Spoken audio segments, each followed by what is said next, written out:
се обаждам? Да познавате Павла Цанкова? Да, тя ми е най-добра приятелка. И знам, преди да кажете нещо, тя е луда, но съм принудена да съм приятелка, сключихме договор. Странни отношения.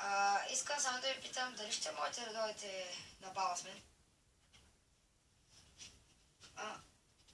Какво? Дали ще можете да дойдете на бала с мен? Виждал съм ви преди. Много сте красива и умна. Ще може ли? Да, бих могла. Да. Добре, благодаря. Довиждане. Довиждане. Живко, що премести? Сега пантема.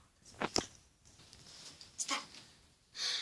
Супер, ще изляза с най-готиното момче, което много не познавам. На бала, супер. В училище. Училищния бал.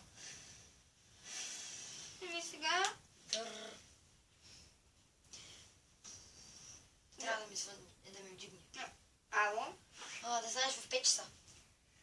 Добре, разбрах. Хай. Чао. Трябва да се подготвя. И аз? Айде, 5 часа. Айде, приготвяме се с срокля.